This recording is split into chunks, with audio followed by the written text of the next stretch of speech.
kalau nanti masih ada teman-teman yang mungkin masih praktek sambil ada kegiatan, nggak apa-apa ya, sambil berjalan saja. Yang penting nanti Bu Vivi mohon bantuannya untuk merespon ya terkait dengan soal-soal nanti yang akan diberikan.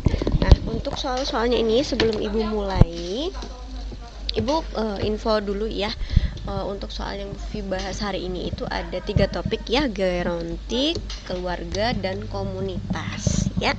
Untuk soal gerontik sih nggak terlalu banyak ya, mungkin nanti yang agak lebih banyaknya itu mungkin di komunitas, enggak juga sih, paling di kekuatan keluarga ya.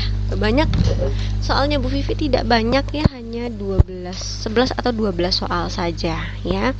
Itu insya Allah sudah mewakili dari beberapa soal untuk mata kuliahnya gitu. Oke. Kita mulai, Maila, kita mulai ya.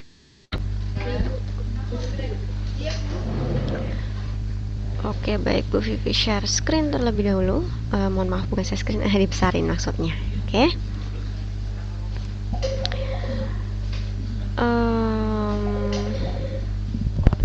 Mohon maaf sebentar ya.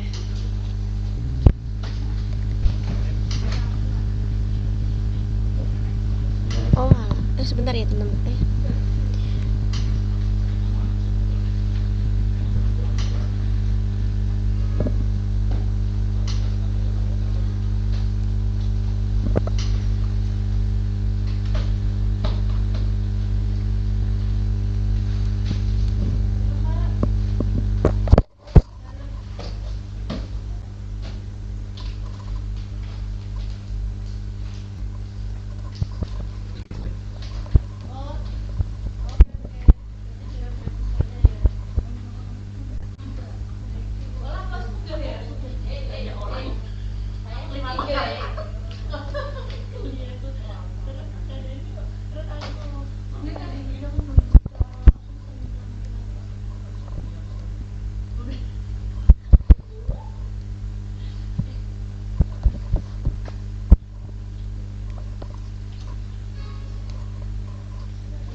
Mohon maaf ya.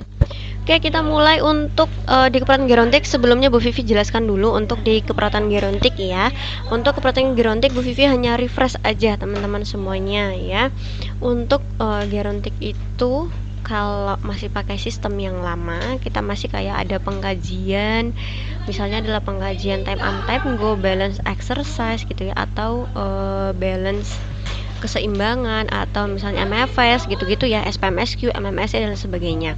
Nah, untuk yang terbaru saat ini yang paling terbaru ya untuk di gerontik, Bu Vivi belum tahu apakah ini akan muncul di TO kalian atau di UKOM ya, terkait dengan instabilitas di lansia. Jadi ada namanya 15I, kurang lebih ada 15I ya, instabilitas pada lansia. Misalnya adalah inkontinensia, imobilitas gitu ya, dan lain sebagainya. Nah, yang itu ya, untuk yang saat ini Bu Vivi memang belum memberikan soal yang berfokus kepada 15 instabilitasnya geriatri ya, masih yang lama gitu ya, benar-benar masih yang lama gitu. Nanti kalau ada info terbaru akan Bu Vivi berikan soal-soal yang berkaitan dengan instabilitasnya atau yang berkaitan dengan pengkajian 15I pada lansia. Karena yang pengkajian 15I yang terbaru ini itu baru akan Bu Vivi aplikasikan untuk adik tingkat kalian yang profesi nurse ini sama yang di semester 7. Kalau yang di kalian kan masih pakai format pengkajian yang lama ya, yang geriatri yang lama. Untuk yang terbaru ini baru akan saya pakai di angkatan yang terbaru untuk profesi nurse, angkatan yang terbaru dan semester 7 ya untuk geriatrinya gitu. Untuk diagnosis masih sama teman-teman, diagnosis keperawatan geriatri berfokus kepada diagnosis geriatri, tidak berfokus pada diagnosis KMB seperti pola nafas, bersihan jalan nafas gitu ya. Terus terkait dengan penurunan curah jantung, terus terkait dengan diagnosis yang mengarah kepada KMB atau kegawat daruratan atau kritis ya. Jadi memang sesuai dengan instability atau instabilitasnya geriatri Oke, untuk intervensi, implementasi, dan evaluasi masih sama.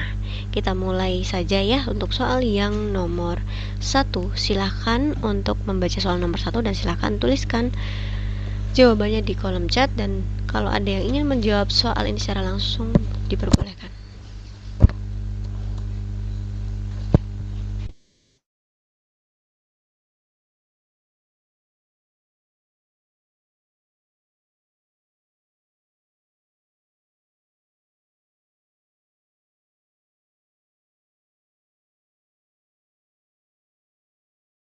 Isinya yang C, Bu. Silakan, apa jawabannya Mbak Maila? C. Oke, C. Kenapa sih Mbak Maila pilih C? Karena itu kan keseimbangan ya, Bu. Oke, terus? Terus itu kan pasien kan tidak mampu berjalan mandiri, jalannya menggunakan bantuan. Intinya itu tes-tes yang ada di dalam keseimbangan. Oke, coba kita lihat ya. Ini tadi sudah ada yang jawab nih ya, Mbak Maila katanya ya. Oke, ya betul. Ya, ini berarti ya Mbak Maila berarti sudah mengetahui ini BBS atau bukan gitu ya. Ya, kalau cirinya hati-hati untuk BBS dan time up time go itu hampir sama ya, karena mereka ada hitungan detik juga ya, ada hitungan waktu, hanya beda di interpretasi sebenarnya. Cuma kalau nanti ketika di soal sudah muncul interpretasi, itu akan lebih mudah untuk menilai apakah ini time up time go ataukah ini work balance scale gitu ya. Kalau work balance scale sudah pasti arahnya adalah interpretasinya keseimbangan. Tetapi kalau time up time go interpretasinya itu adalah resiko jatuh. Oke, di situ ya. Kalau nanti tidak muncul, mohon maaf, kalau nanti muncul di soal ada interpretasi. Tapi kalau nanti tidak muncul di interpretasi dan di pilihan jawaban munculnya adalah BBS dan time up atau time go gitu ya, maka teman-teman harus lihat isi dari pengkajian time up, time go dan juga work balance scale. Kalau work balance scale ini ya, ciri khasnya adalah ya berdiri 15 detik dan membutuhkan bantuan saat berputar. Jadi ada kegiatan yang mengharuskan bahwa dia harus berputar. Tapi kalau time up time go ya tidak diharuskan dia ada berputar. Ya, berputarnya ini adalah 360 derajat ya untuk work balance scale-nya. Lalu teman-teman semuanya, Bu Vivi mengingatkan untuk perbedaan antara SPMSQ dan juga MMSE ya. MMSE itu cirinya adalah menggambar, entah itu bentuknya persegi 5 dan lain sebagainya ya, dan juga ada menyebutkan 3 buah kata benda. Ingat ya, kalau MMSE ciri khasnya ada 2 itu, menggambar dan menyebutkan minimal 2 atau 3 buah kata benda, mengulang kembali gitu ya. Sedangkan kalau SPMSQ ada 10 pertanyaan yang ditanyakan dan pilihan jawabannya adalah benar atau salah. SPMSQ yang dihitung adalah skor salahnya, bukan skor benarnya. Oke, interpretasinya kalau untuk SPMSQ adalah intelektual, kalau MMSE adalah gangguan fungsi kognitif atau gangguan memori. Ya, mudah-mudahan Bu Vivi nggak kebalik gitu. Oke. Terus lanjut lagi refresh untuk Katz Index ya, dan juga Bartel Index ya. Katz Index itu tidak ada skornya. Artinya pilihan jawabannya adalah A, B, C, D sampai G. Ya, gitu. Dan aktivitasnya yang berkaitan dengan aktivitas mandi dan lain sebagainya hampir sama dengan Bartel Index. Bartel Index perbedaannya adalah dia punya skor. Oke ya, masing-masing pertanyaan dia ada skornya. Skornya ditotalkan ketemu interpretasi, apakah dia membutuhkan bantuan total ya sebagian ya, atau ringan. Nah, itu perbedaan antara Katz Index dan Bartel Index. Ada lagi yang namanya pengkajian Lawton, sama-sama pengkajian activity daily living. Tapi kalau Lawton itu berkaitannya adalah dengan bagaimana penggunaan handphone, bagaimana dia bisa mengelola keuangannya, dia bisa ke pasar sendiri, mengelola masak, atau aktivitas-aktivitas yang menjurus ke sana. Jadi nggak mandi gitu ya, makan enggak ya, bagaimana cara dia menyiapkan makanannya, memasaknya, dan sebagainya, itu adalah Lawton. Oke, itu terkait dengan Lawton. Kalau pengkajian memori yang satu lagi ya, ada yang namanya clock drawing test. Kalau pasiennya diminta untuk menggambarkan jam sesuai dengan instruksi yang kita berikan, itu sesuai atau tidak. Nah, itu namanya clock drawing test ya. Itu adalah jenis pengkajian yang biasanya digunakan untuk geriatri, untuk fisik dan memori. Untuk di bagian psikologisnya itu ada depresi ya, GDS, Geriatric Depression Scales, dan juga ada GAS, Geriatric Anxiety Scale ya, yang seperti teman-teman sudah pernah lakukan kemarin gitu ya, terutama teman-teman yang peminatannya adalah KKG ya, pasti harus hafal terkait dengan pengkajian-pengkajian geriatri. Oke, gitu. Itu untuk soal nomor 1. Kita lanjutkan untuk soal nomor 2. Silahkan teman-teman.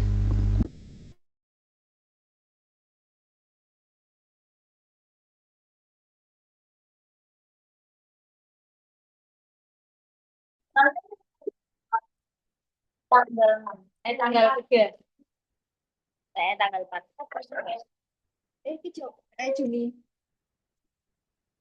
Sisa 1 bulan ya. Tinggal hasil pengkajian mengalami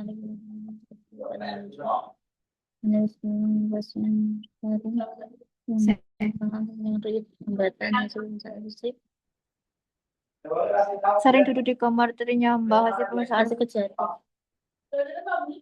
Oh, mengalami nyeri pada lutut saat berjalan cepat lelah ketika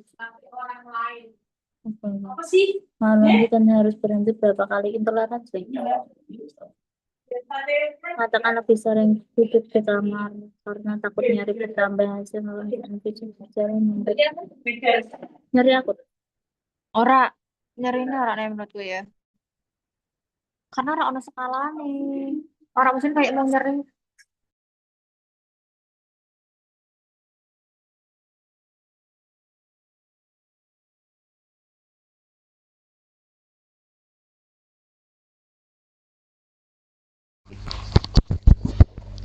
Ya, silakan teman-teman. Boleh banget nih dijawab soal diagnosisnya. Waduh, Ajeng koma Lutfan. Oh, Ajeng bareng nama Lutfan nih. Jawabannya adalah D, intoleransi aktivitas. Oke, ada lagi teman-teman yang lain? Boleh, silahkan. Ini jawaban yang tadi. Jawaban yang tadi kah ini Mbak Ajeng? Koma at Mas Lutfan. Jawaban yang nomor 1 atau jawaban yang nomor 2 ini? Silahkan, boleh. Oh, jawaban nomor 2. Oke. Ini siapa nih yang ngomong? Ini Mbak Ajeng apa Mas Lutfan? Ajeng. Oh, Ajeng. Kenapa Mbak Ajeng soalnya menjawab nomor D? Karena di soalnya itu dijelaskan kalau pasien ini cepat lelah saat beraktivitas, terus harus berhenti beberapa kali saat berjalan, aktivitas juga terbatas karena adanya nyeri, kekuatan ototnya 3, dan perjalanannya lambat. Oke, baik. Ini kalau Mas Lutfan alasannya sama atau enggak nih sama Mas Ajeng? Mas Ajeng, Mbak Ajeng maksudnya. Sama ini Mbak Ajeng, ini Mas Lutfan sama jawabannya? Sama, Bu. Sama, oke, disamakan aja ya. Yang lain silahkan. Mbak Titin ada? Mbak Titin, apakah sedang dinas di Tugu? Ada? Oke. Silakan teman-teman dijawab di kolom chat atau mau Ibu panggil satu-satu.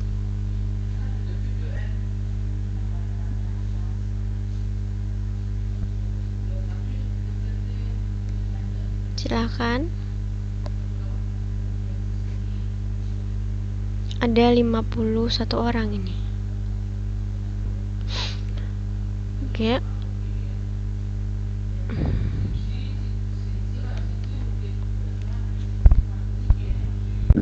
Ya silahkan dijawab di kolom chat. Ini jangan-jangan Bu Vivi cuma sendirian ini di dalam Zoom. Tidak ada orangnya ini.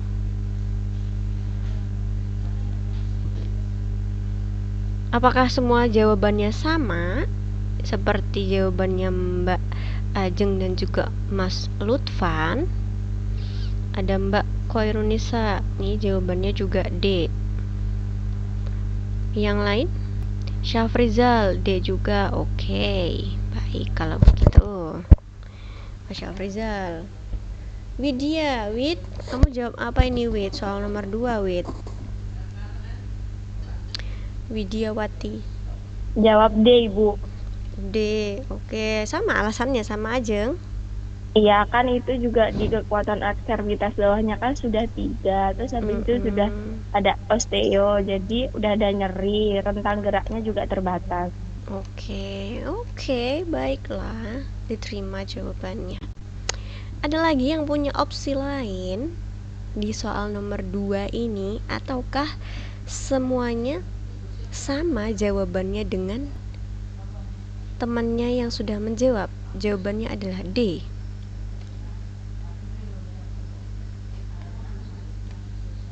Oke, Mbak Syaidah, ada Mbak Syaidah?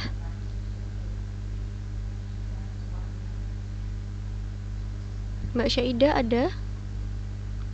Tidak ada? Oke, Mbak Syarah Nurfala. Syarah. Apakah ada Syarah? Tidak ada. Oke. Chandra. Ada Chandra. Tidak ada juga. Oke. Mizau. Apa ini loading? Mizau ada? Ada juga. Nurul Alfiani. Nggak ada juga. Widya Risnawati. Ini sebenarnya suara ibu ada atau enggak ya? Suaranya Bu Vivi ada atau enggak ya? Ibu Nurul. Apa Nurul? Kamu jawabannya apa Nurul? Intoleransi aktivitas. Oh sama. Oke. Andika Yoga ada?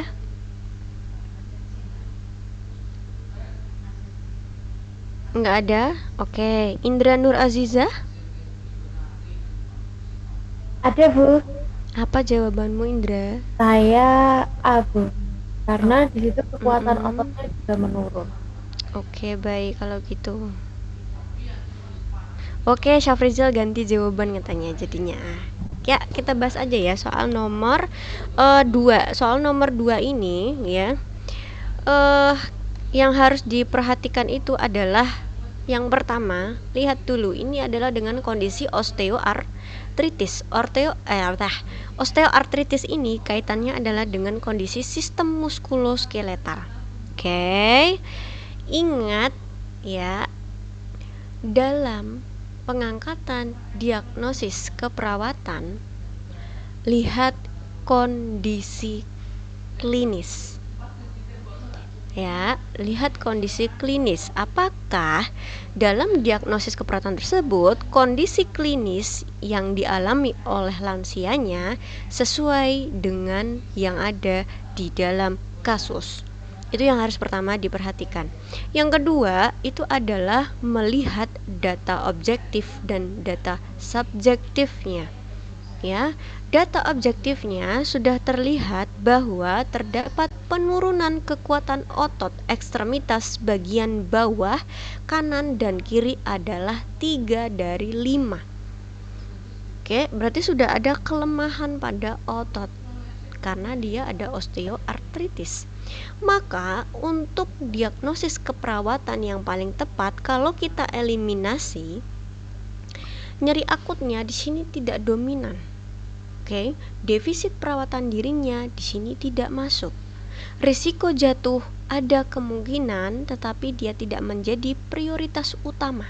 Sekarang antara gangguan mobilitas fisik dan juga intoleransi aktivitas. Kira-kira mana jawaban yang paling tepat? Apakah gangguan mobilitasnya ataukah sebenarnya intoleransi aktivitas? Maka jawaban yang tepat untuk soal nomor 2 adalah gangguan mobilitas fisik. Ajeng, diperhatikan kianmu adalah osteoartritis. Ya. Coba dicek lagi diagnosis intoleransi aktivitas. Profesi nurse kalau tidak hafal diagnosis gangguan mobilitas fisik dan intoleransi aktivitas bedanya apa? Please ya, open your SDKI. Ya, baca lagi. Ya, jelas intoleransi aktivitas, kondisi klinisnya dikatakan intoleransi aktivitas ketika yang berkaitan dengan sistem kardiovaskuler. Ya. Yang kedua adalah PPOK. Berarti ada kaitannya dengan sistem pernapasan. Oke. Yang selanjutnya adalah sistem metabolik, intoleransi aktivitas. Ya. Tapi tidak tercantumkan terkait dengan kondisi sistem muskuloskeletal. Maka yang harus diingat ketika penyakitnya adalah sistem muskuloskeletal, maka jawabannya tidak mungkin intoleransi aktivitas. Itu yang harus teman-teman perhatikan. Dari kata kuncinya pun sudah jelas osteoartritis, sudah pasti arahnya adalah imobilitas fisik. Oke. Tuh, untuk soal nomor 2. Sekarang soal nomor 3. Ingat, soal nomor 3 ini juga sering keluar di UKOM, ya. Silahkan dijawab soal nomor 3.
Izin menjawab, Bu. Jawabannya A.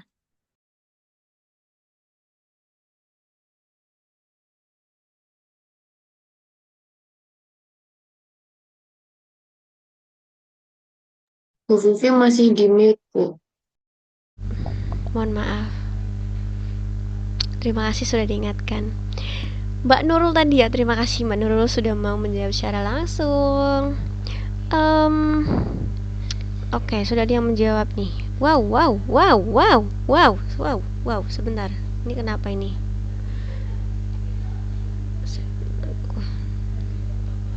Sebentar, ini kenapa ini? Aduh.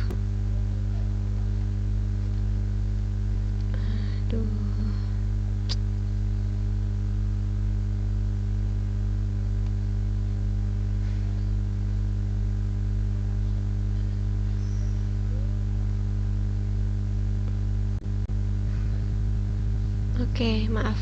Oke, tadi sudah ada yang jawab juga C ya, ada yang C, ada yang A tadi ya. Ada yang revisi A jadi C. Oke, baik. Nih kita lihat. Riwayatnya adalah prolaps uteri, berarti sudah kaitannya berarti ya. Kaitannya dengan eliminasi. Oke, berarti ini adalah topiknya terkait dengan masalah eliminasi. Ini sering banget muncul di soal UKOM, soal eliminasi, terutama diagnosis. Oke, ini eliminasinya adalah ketika kita lihat di hasil pengkajiannya, katanya mengeluh sering tidak bisa menahan buang air kecil, terutama saat batuk atau tertawa hingga urin keluar tanpa disadari.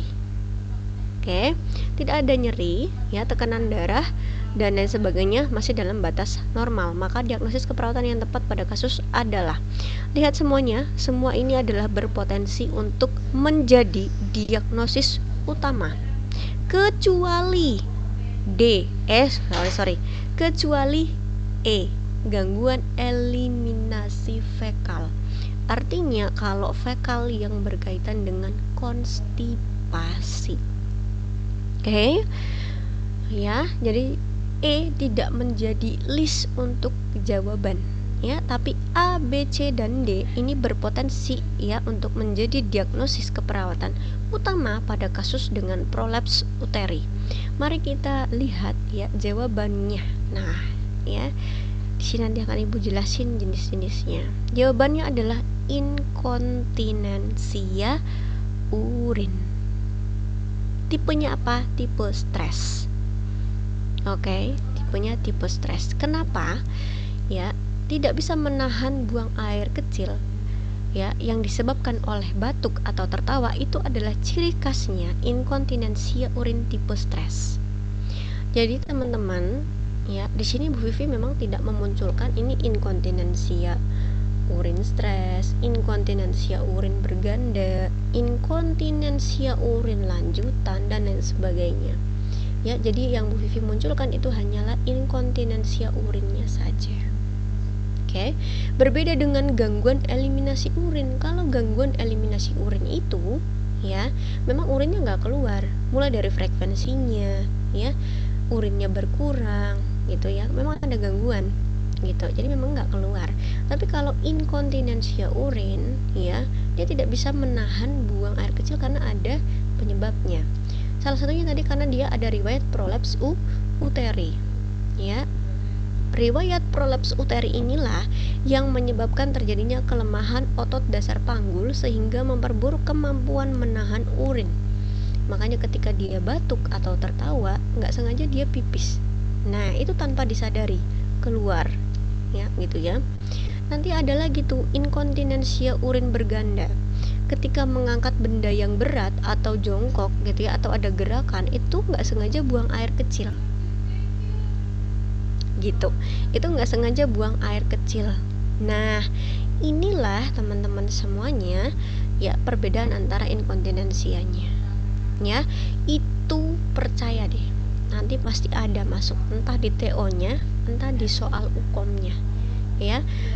Dari tahun ke tahun Bu Vivi selalu evaluasi, ternyata inkontinensia urin itu masuk. Kalau yang di tahun kemarin inkontinensia urin itu yang masuk adalah pilihan jawaban yang benar, ya. Inkontinensia urin berganda yang tadi ketika dia mengangkat benda yang berat atau dia jongkok atau ada aktivitas tertentu, itu dia tiba-tiba dia buang air kecil. Nah, itu ya inkontinensia urin berganda. Nanti boleh dicek deh, kalau Ibu salah mohon maaf ya. Nanti coba dicek di SDKI atau coba di search nanti ya. Itu. Jadi itu harus diingat-ingat teman-teman, inkontinensia urin jenis-jenisnya tadi biasanya keluar, ya. Oke, ini adalah soal nomor 4 ya. Soal nomor 4 ini masih masuk ke geriatrik, ya untuk intervensi. Ya ini mah soalnya gampang nih, saya yakin kalian bisa jawab semua. Silahkan.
Oke, udah ada yang jawab nih A. Oke, coba Mbak Septia.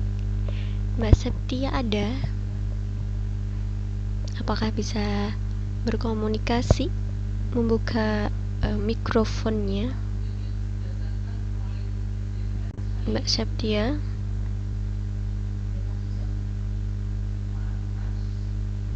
Ada Ibu. Iya, kenapa pilih A? Karena di situ kan pasiennya beroperasinya setiap juga 5 hari. Terus ada keluhan rumah pada sisi kanan atau hemorosa kanan. Terus berpindah dari tidur dari tempat itu ke posisi. Oke, baik. Kalau begitu, terus lanjutkan. Alasan yang lebih rentang gerak atau ROM pasif karena untuk mengatasi yang masalah hambatan mobilitas fisik pada pasien yang pasca stroke. Oke, baik, terima kasih Mbak Septia. Ya itu ya untuk soal nomor 4 ya udah jelas nih, stroke non hemoragik ya. Stroke non hemoragik 5 hari yang lalu ya, ada kelemahan, ada penurunan kekuatan otot gitu ya. Perawatnya menegakkan diagnosis gangguan mobilitas fisik. Nah, enak nih kalau teman-teman ketemu soal UKOM yang langsung menyebutkan diagnosis keperawatannya ya, langsung ngelink intervensinya ya. Tapi kalau pada soal UKOM-nya nggak disebutkan diagnosisnya gitu ya, kan kita harus mendebak nih, ini apa ya, kalau aku kasih ini diagnosisnya apa ya. Jadi ada pikiran segitu. Mudah-mudahan nanti ada salah satu soal yang ada diagnosis.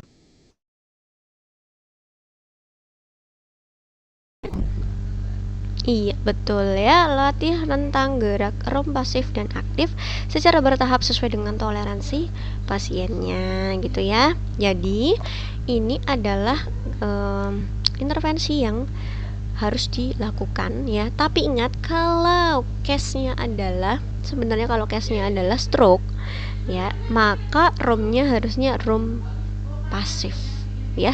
kan orangnya ada kelemahan ya, susah kalau dia mau dikasih ROM aktif. Jadi nanti kalau ada pilihan soalnya dipecah, apakah diberikan ROM pasif atau ROM aktif, lihat soalnya. Kalau soalnya sejenis dengan soalnya Bu Vivi tadi, ada struknya, ada kelemahannya, penurunan kekuatan otot, maka pakainya adalah ROM pasif. Oke. Untuk soal nomor 5, boleh nih, silahkan. Untuk soal nomor 5 sudah masuk di keperawatan komunitas ya. Oke, disclaimer, perawatan komunitas ini menjadi top 3 ya, sama keperawatan keluarga. Tingkat kesulitan soalnya susah ya kalau dari votingnya teman-teman yang kemarin tuh ya. Oke, ini soal pengkajian baru aja nih lewat kemarin stasenya komunitas ya. Silahkan dicermati dan boleh dijawab soalnya.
Vivi masih di mute, Bu. Ya Allah. Terus ibu tadi ngomong berapa menit itu? Sudahlah ya. Ya sudah, kita lanjutkan soal nomor 5 ya. Soal nomor 5 ini Ya teman-teman, ini kaitannya adalah dengan pengkajian.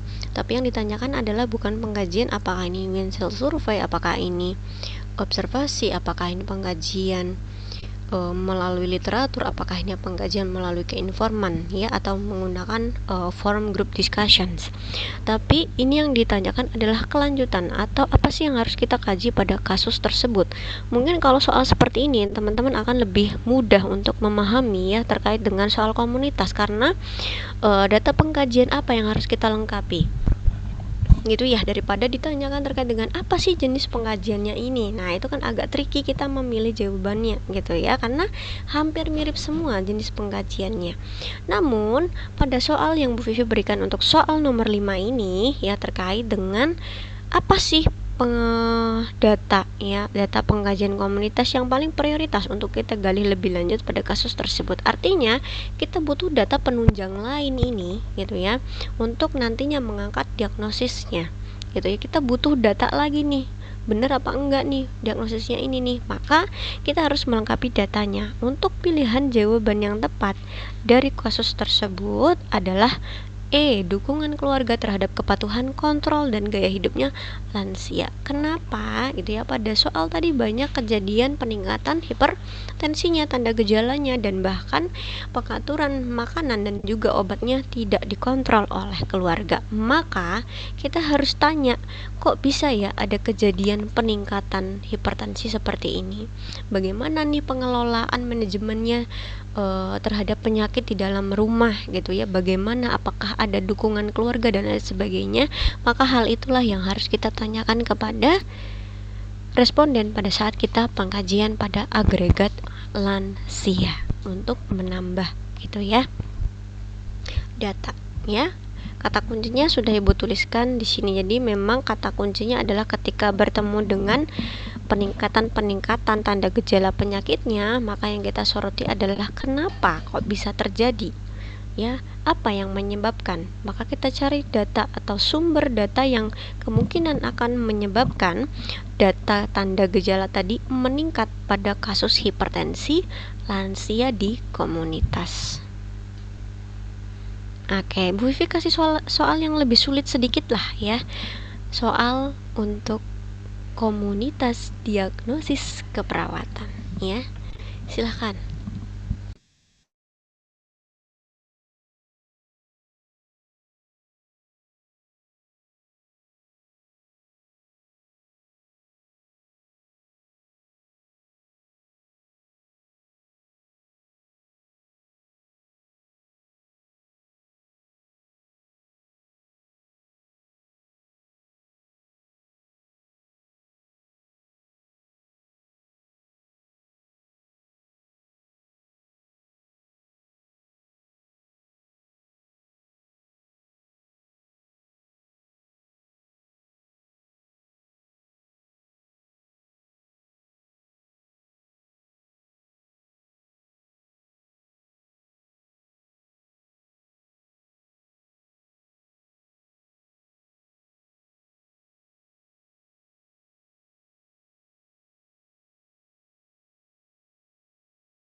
Oke, udah ada nih yang jawab soal ini nih. Ada Mbak Maila, jawabannya A. Oke. ada nggak satu aja yang mau jawab soal ini, terus nanti kalau jawabannya benar, ibu kasih hadiah, ibu kasih reward. Ada nggak yang mau? Jarang-jarang loh ibu ngasih reward. Ada nggak yang mau jawab soal nomor 6, terus kalau jawabannya betul, ibu kasih reward? Tanya Bu, Maila, kalau boleh Maila, ayo Maila, jawab Maila. manajemen kesehatan komunitas tidak efektif itu kan untuk regulasinya di komunitas kan memang jelek ya Bu, karena ada masalah diarenya itu tinggi, sanitasinya buruk, terus perilakunya juga tidak sehat, terus untuk belum ada program kesehatan di lingkungannya, dan jarak ke fasilitasnya itu fasilitas kesehatan itu cukup jauh. Terus untuk mengatasi masalah itu bukannya ke vaskes, tetapi hanya membeli obat di warung aja. Tapi menurut saya itu yang manajemen kesehatan komunitas tidak efektif. Oke, baik. Terima kasih Mbak Maila. Sekarang kita cek jawabannya untuk soal nomor 6.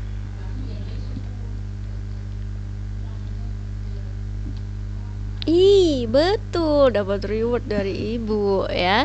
Oke, betul, jawabannya adalah manajemen kesehatan komunitas tidak efektif. Ya, kenapa diagnosis ini paling tepat? Ya, karena dalam mengelola kesehatan masyarakat, pencegahan penyakit, sanitasi, perilaku hidup bersih, dan pemanfaatan layanan kesehatan, ya, ini adalah salah satu tanda bahwa manajemen kesehatan komunitas tidak efektif. Artinya bagaimana pengelolaan komunitas ini tidak sesuai, ya, tidak sesuai dengan terkait dengan pengelolaan lingkungan terhadap pencegahan penyakitnya, ya. Maka itu adalah manajemen kesehatan komunitas tidak efektif. Ingat, kalau ada kaitan dengan manajemen berarti pengelolaannya tidak baik, ya. Kalau manajemen kesehatan komunitas tidak efektif yang berkaitan dengan komunitas. Nah, ibu punya khusus untuk yang soal yang komunitas ini, ya, yang diagnosis ini, khusus ini Bu Vivi kasih penjelasan yang lain, ya, untuk yang jawaban tidak tepat tadi. Oke, kesiapan peningkatan coping komunitas. Yang ini tidak sesuai karena data menunjukkan masalah nyata yang sedang terjadi, bukan kesiapan untuk peningkatan. Kalau ingat teman-teman, baik yang di keperawatan keluarga ataupun yang di keperawatan komunitas, kalau diagnosisnya itu kesiapan, artinya datanya itu bersifat positif. Contoh, misalnya 80% warga siap menerima informasi, 20% warganya misalnya sudah belajar cuci tangan, ya, 30% ya lansia sudah menetapkan pola hidup sehat, 10%-nya misalnya atau paling kecil datanya itu adalah belum tahu bagaimana caranya menu makanan dietnya. Artinya lebih banyak data positifnya dibandingkan data negatif. Sama di keperawatan keluarga nanti. Kalau di keperawatan keluarga nanti itu ada kesiapan peningkatan menjadi orang tua, kesiapan peningkatan pengetahuan dan lain sebagainya yang bentuknya adalah kesiapan. Nah, kalau kesiapan ini adalah diagnosis promosi kesehatan. Ingat ya, diagnosis promosi kesehatan itu bunyinya adalah kesiapan. Oke. Nah, kalau di keperawatan keluarga, contohnya adalah misalnya ibu mengatakan belum mengetahui bagaimana membuat oralit, misalnya itu kan data negatifnya, dia belum tahu cara bikin oralitnya, tapi ibu mengetahui tanda gejala diare, gitu kan. Nah, tahu bagaimana pencegahan diarenya, gitu kan. Nah, terus ibunya bilang lagi, klien atau ibu bertanya bagaimana cara pembuatan oralit. Jadi ada kalimat yang dia mau bertanya, gitu ya. Berarti kan siap menerima informasi. Dia sudah tahu beberapa gejala penyakitnya. Berarti dia sudah menguasai atau dia 70% sudah tahu tentang diarenya. Tapi yang dia tidak tahu adalah bagaimana caranya ketika anak sudah diare dibuatkan oralit sebagai pencegahan dehidrasi. Hanya itu saja yang dia tidak tahu. Nah, artinya teman-teman bisa mengangkat diagnosis kesiapan peningkatan pengetahuan. Karena tadi datanya lebih banyak yang positif dibandingkan data yang negatif. gitu ya. Jadi ingat, nanti ketika bertemu soal komunitas dan juga soal keperawatan keluarga yang datanya bersifat positifnya lebih banyak dibandingkan data negatif, terus ada pilihan jawaban kesiapan, maka pertimbangkan untuk memilih jawaban atau pilihlah jawaban kesiapan, karena datanya mereka sudah 80% mengarah kepada data positif bukan negatif ya. Itu untuk data kesiapan. Oke, teman-teman jangan lupa absen ya, udah di-share sama Nevrita ya sambil absen. Selanjutnya adalah poin C, pemeliharaan kesehatan tidak efektif. Diagnosis ini lebih tepatnya pada level individu atau keluarga, bukan menggambarkan masalah sistemik pada komunitas secara luas. Artinya, diagnosis pemeliharaan kesehatan tidak efektif ini lebih bagus atau lebih sering munculnya itu adalah di individu ya atau di keperawatan keluarga, karena terkait dengan pemeliharaan kesehatan. Ya, itu lingkupnya adalah keluarga atau individual. Sama dengan manajemen kesehatan tidak efektif, itu juga sifatnya adalah individual sebenarnya, lebih kepada individual dibandingkan kepada komunitas maupun keluarga, karena bersifat individu ya, bagaimana pengelolaan manajemen penyakitnya dia sendiri ya. Kalau coping komunitas tidak efektif, diagnosis ini digunakan apabila tidak mampu beradaptasi terhadap stresor atau bencana. Pada kasus masalah utama adalah sanitasi dan pelayanan kesehatan. Ingat, kalau coping komunitas tidak efektif, ya, kalau mau memilih jawaban ini berarti pada soalnya harus ada stresor atau kasus bencana. Misalnya adalah kasus penyakit yang disebabkan oleh banjir adalah 50%-nya adalah diare, 20%-nya adalah leptospirosis, 30%-nya adalah tipes misalnya gitu ya. Nah, itu baru coping komunitas tidak efektif. Tapi kalau masalah utamanya adalah kayak sanitasi gitu ya, hanya sanitasi, pelayanan kesehatan gitu ya, air bersih, tapi dia tidak menimbulkan penyakit, ingat tidak menimbulkan penyakit ya, maka itu bukan coping komunitas, tadi larinya ya, manajemen kesehatan komunitas tidak efektif ya. Kalau coping ini ya. Kalau defisit kesehatan komunitas ini cirinya adalah ya, ini adalah ketidakmampuan pengelolaan kesehatan komunitas. Biasanya ya ditandai dengan fasilitas atau pelayanan kesehatannya tidak tersedia atau jauh ya aksesnya. Ya, gejalanya penyakit atau gejala wabah di komunitas itu semakin berat dan penanganannya tidak tepat. Itu adalah defisit kesehatan komunitas ya. Cirinya itu boleh dicek nanti di dalam SDKI ya, mungkin ada beberapa data yang belum Bu Vivi sampaikan ya, boleh dicek ya. Utamanya itu teman-teman yang harus dipelajari adalah manajemen kesehatan komunitas tidak efektif, kesiapan peningkatan coping komunitas tidak efektif, defisit kesehatan komunitas ya. Pemeliharaan kesehatan tidak efektif dan juga manajemen kesehatan tidak efektif boleh silahkan dipelajari ya, boleh, tapi untuk yang utama di komunitas adalah yang tadi. Oke, lanjut ya, soal nomor 7 masih soal komunitas, yang ditanyakan adalah intervensi.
Ada yang mau menjawab soal nomor 7? Gampang ini soalnya.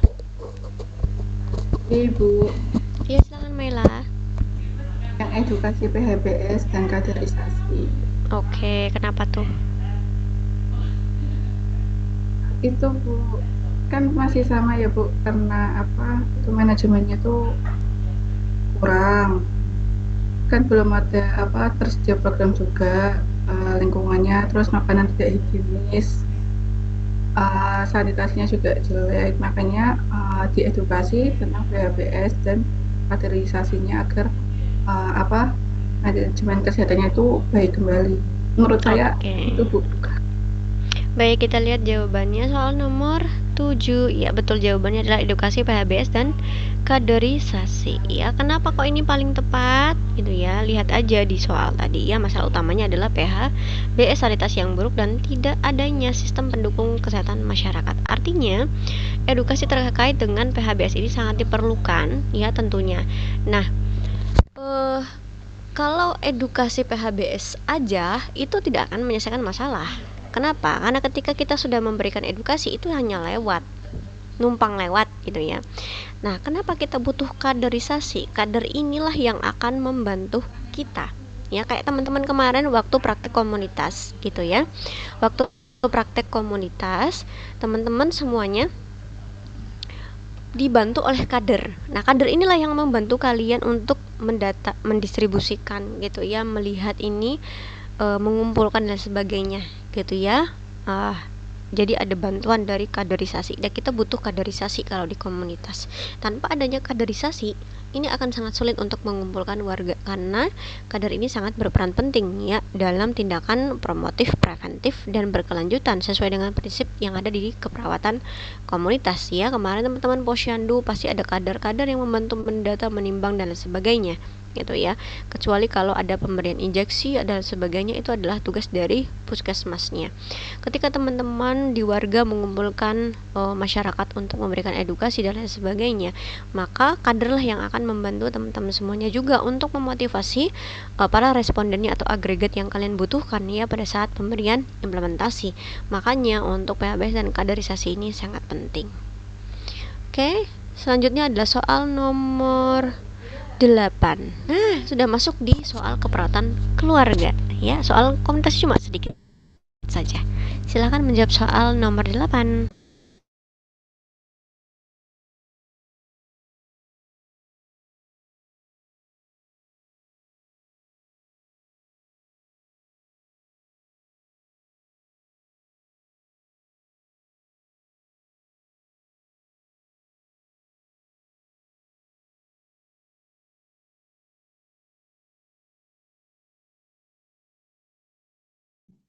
Bu.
Ibu masih di mute, Bu.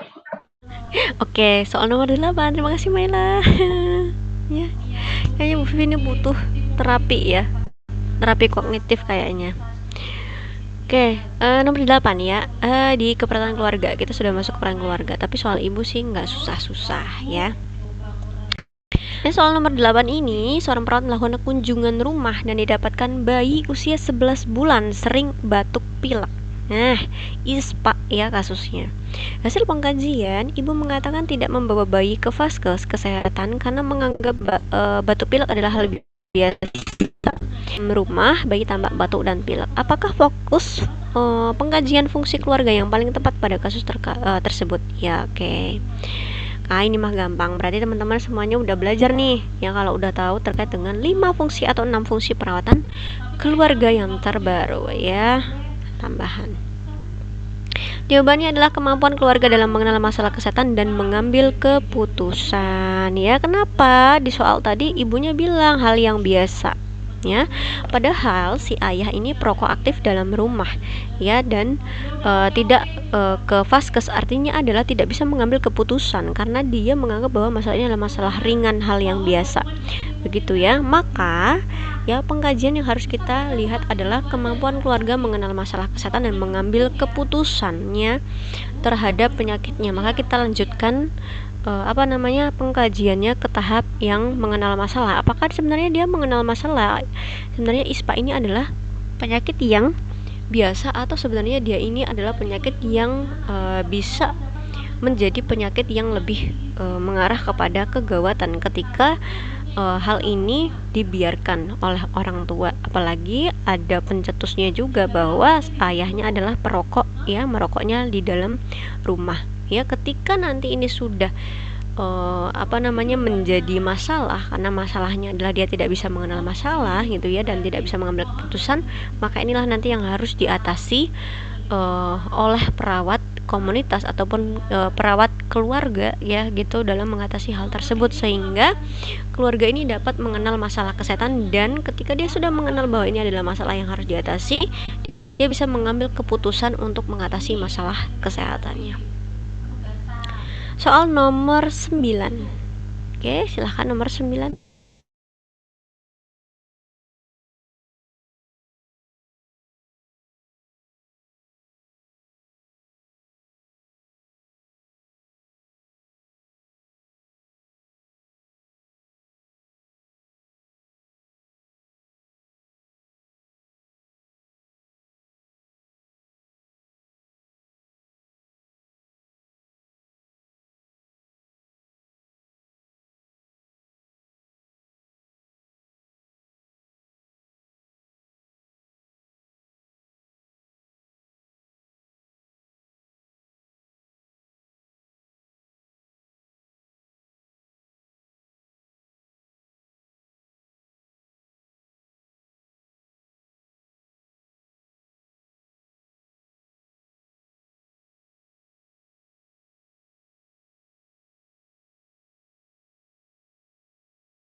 Oke, Ibu sudah lihat nih jawaban teman-teman. Ada beberapa yang sudah menjawab. Ada E,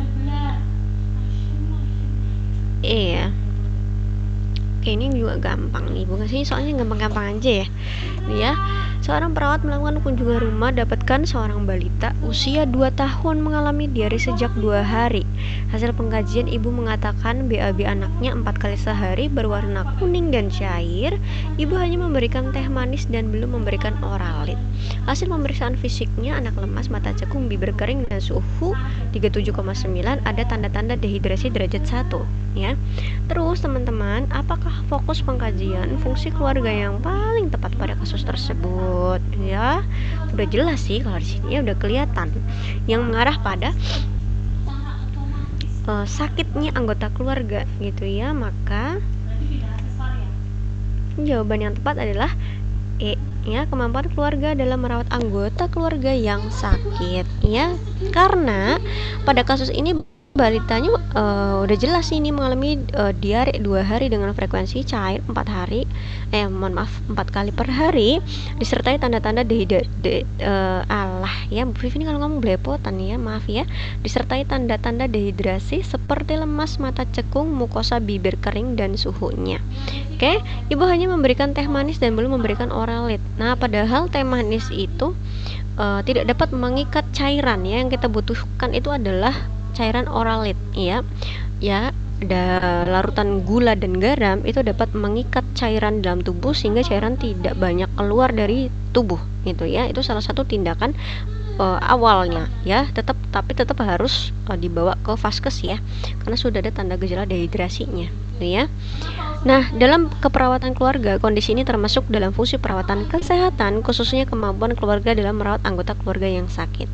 Ketidaktepatan tindakan ibu dalam menangani diare menunjukkan bahwa keluarga belum mampu memberikan perawatan yang sesuai, jelas, karena harusnya yang diberikan oralit malah diberikan teh hangat gitu ya, teh hangat manis misalnya. Harapannya kenapa? Karena mungkin masih banyak masyarakat itu berpersepsi bahwa semua dalam kondisi sakit harus minumnya adalah teh hangat gitu ya. Padahal dalam kondisi diare seperti ini yang sudah kehilangan cairan dan ada tanda gejala dehidrasinya, tidak cukup hanya dengan diberikan teh saja ya, melainkan harus diberikan oralit untuk mengikat cairan di dalam tubuh.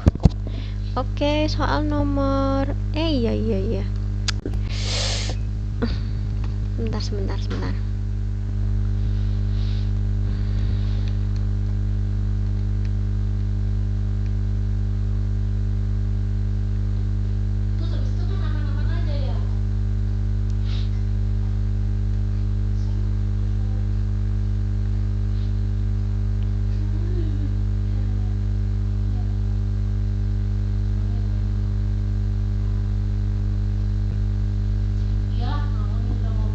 Loh, kok nggak mau ya? Oke. Soal nomor 10, silakan. 2 soal lagi dari Bu Vivi.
Oke, soal nomor 10. Wah, ini kayaknya sepi peminat ya, kayaknya susah ya. Yang jawabnya cuma Maila aja nih ya, Maila jawabnya B ya. Oke, kayaknya ini sulit ya. Kan diagnosis ya. Coba kita bahas aja soal nomor 10. Seorang perawat melakukan kunjungan rumah, didapatkan anak balita usia 2 bulan mengalami ISPA. Hasil pengkajiannya, ibu mengatakan anaknya batuk pilek bertambah parah sejak 1 minggu terakhir, namun tidak dibawa ke fasilitas kesehatan karena dianggap penyakit ringan dan hanya memberikan obat warung. Data objektifnya adalah ayah merokok di dalam rumah, anak tampak batuk dan pilek. Apakah diagnosis keperawatan keluarga yang paling tepat pada kasus tersebut? Ini anaknya dengan ISPA ya. Terus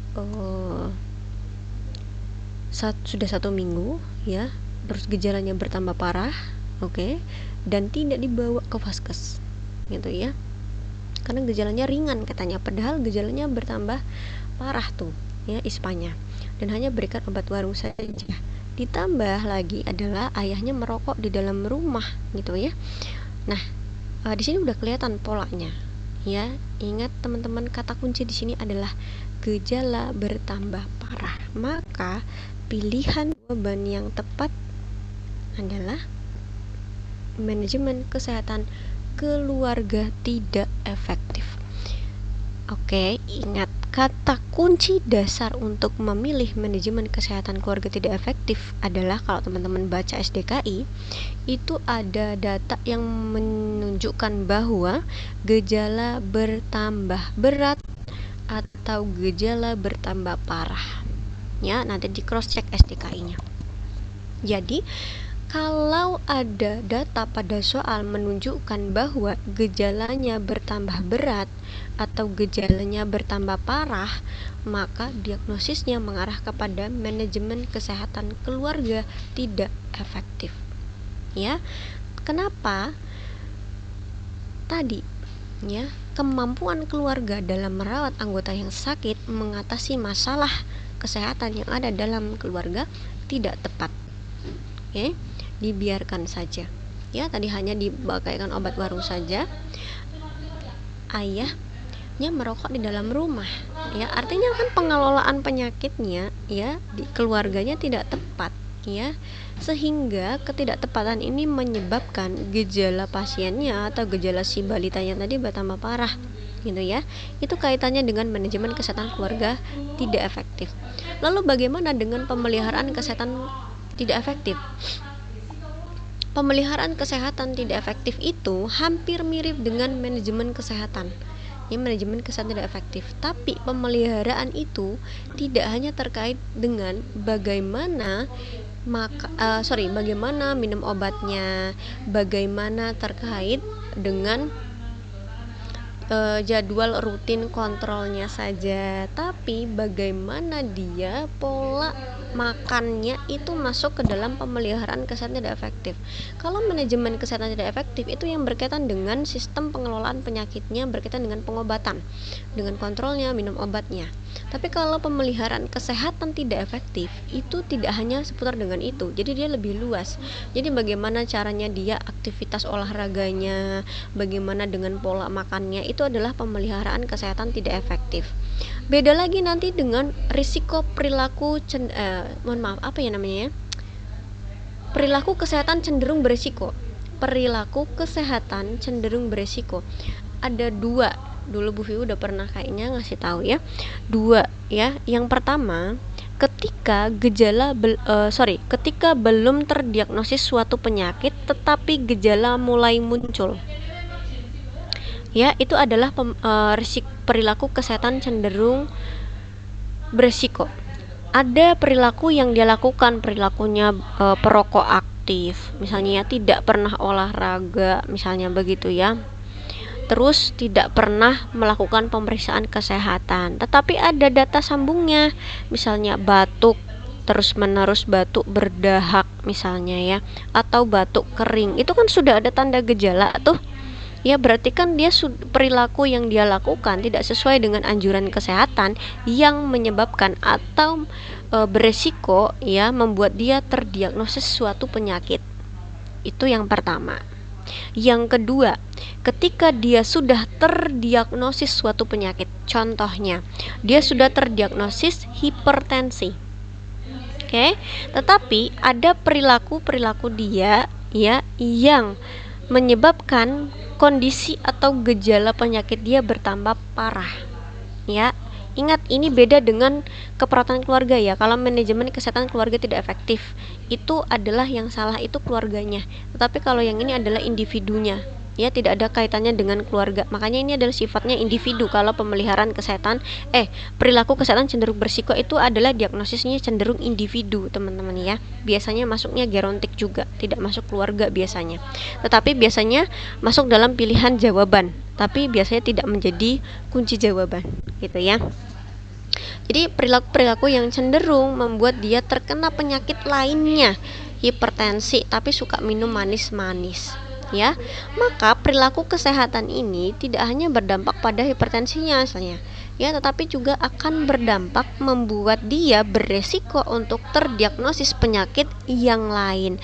Jadi intinya adalah perilaku kesehatan cenderung beresiko itu perilaku kesehatan yang akan menyebabkan dia terdiagnosis suatu penyakit, ya, atau bertambahnya diagnosis penyakit itu adalah perilaku kesehatan cenderung beresiko.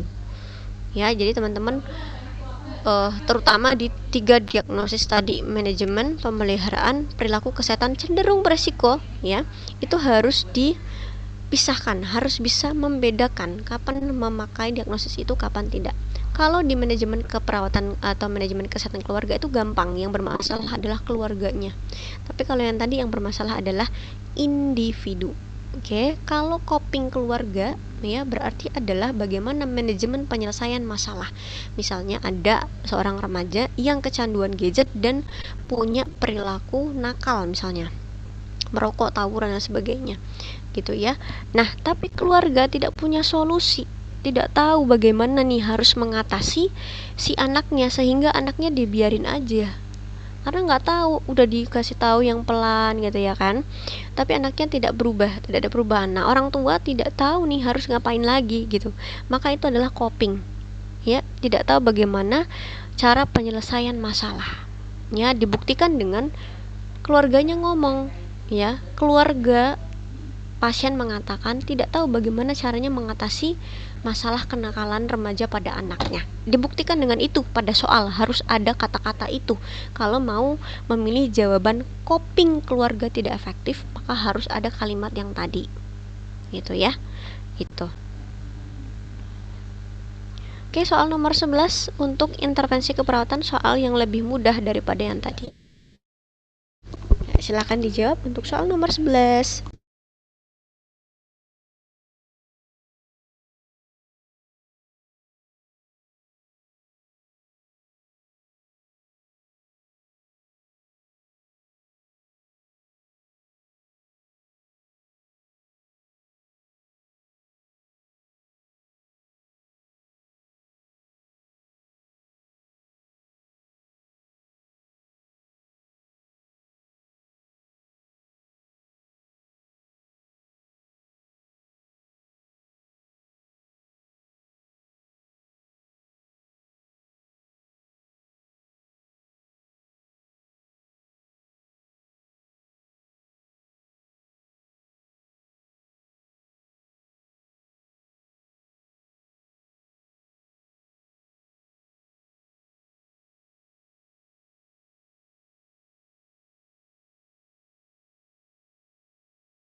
Oke, ini sudah ada jawaban dari kayaknya Mbak Maila aja nih ya yang menjawab soal ini.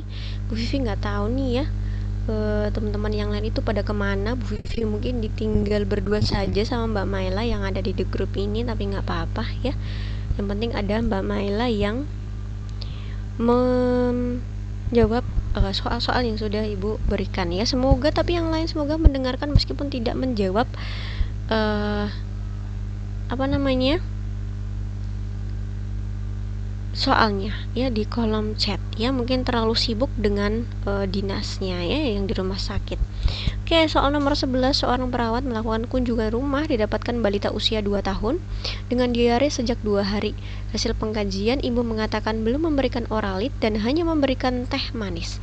Anak tampak lemas dan mata cekung. Kalau ini mah gampang ya. Udah pasti jawabannya seperti yang dijawab Mbak Maila ya, mengajarkan keluarga cara pemberian oralit dan tanda bahaya dehidrasi ya. Sama ini sambungan soalnya yang tadi, tinggal menjelaskan tinggal kita mencari juga intervensi apa sih kira-kira yang sesuai dengan masalah yang kita temukan. Tapi ini mungkin soalnya lebih gampang ya teman-teman dibandingkan nanti yang akan kalian hadapi waktu UKOM ya. Tapi mudah-mudahan sih soal UKOM-nya tidak sesusah soal UKOM atau soal TO ya gitu. Soal terakhir dari Bu Vivi, evaluasi keperawatan. Silahkan.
Oke, soal nomor 12 Mbak Maila, coba Mbak Maila kenapa jawab B Mbak Maila?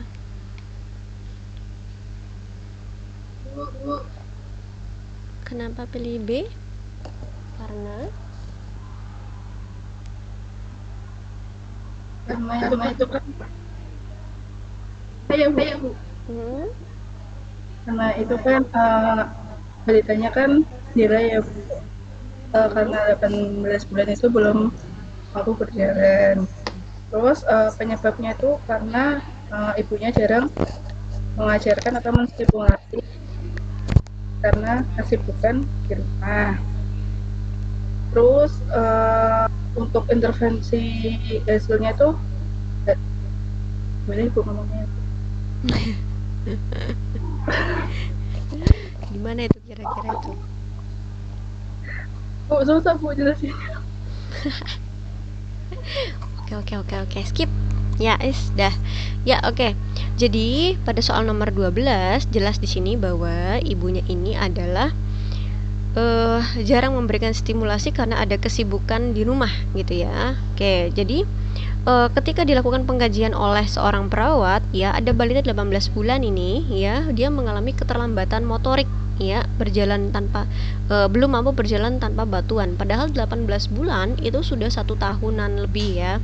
Jadi harusnya dengan usia 10 sampai dengan 12 bulan itu mereka sudah harus bisa jalan sebenarnya gitu ya. Namun memang ada perkembangan balita yang memang tergantung dengan perkembangannya ya, stimulasinya gitu, bagaimana di rumah menstimulasinya. Nah, kalau sudah 18 bulan maka ini perlu dicerugai adanya keterlambatan tumbuh kembang ya gitu ya. Nah, makanya dilihat nih, oh ternyata setelah dilakukan pengkajian, ibunya nih jarang banget kasih stimulus kepada anaknya gitu ya, karena dia ada kesibukan di rumah, mungkin dia bekerja dan lain sebagainya, sehingga stimulusnya ini kurang gitu. Jadi anaknya tuh nggak ada yang ngajarin caranya berjalan atau berdiri tanpa bantuan gitu ya. Nah, akhirnya perawat itu kan menetapkan bahwa oh ini ada gangguan tumbuh kembang nih pada anak, sehingga perawat itu memberikan intervensi, yaitu adalah mengajarkan memberikan stimulasi perkembangan sesuai dengan usianya gitu ya, mengajak anak berjalan, bermain aktif dan berinteraksi secara rutin. Nah, ini stimulus yang diberikan gitu ya, yang untuk membantu agar pertumbuhan motoriknya ini tercapai gitu ya, ada perbaikan. Selama 1 minggu kemudian dievaluasi nih. Nah, kira-kira dari apa yang sudah dilakukan oleh perawat, maka evaluasinya yang tepat itu adalah yang B, jelas ya, sesuai dengan apa yang kita berikan. Jadi intervensi atau implementasi yang kita berikan, evaluasinya harus sesuai dengan apa yang kita lakukan. Seperti teman-teman kalau membuat kriteria hasil, teman-teman kalau bikin kriteria hasil coba dicek lagi apakah sudah sesuai dengan analisa data DS dan DO ya. Jangan-jangan ya kriteria hasilnya masih dituliskan semua seperti yang ada di dalam SLKI, padahal itu disesuaikan dengan kebutuhan pasien dan DS dan DO pada analisa data. Karena kriteria hasil itu akan dibahas atau akan dilihat lagi pada saat kita di pembuatan SOAP ya, khususnya nanti di data DS dan DO-nya. Kenapa? Pada data DS dan DO itu akan terjawab apakah intervensi kalian itu berhasil atau tidak, itu akan dilihat dari kriteria hasil. Karena kriteria hasil ini adalah sebagai indikator tercapainya implementasi. Lihatnya dari sana. Makanya kenapa kriteria hasil itu harus sesuai dengan analisis DO dan DS-nya. Ya, terjawabnya itu dievaluasi.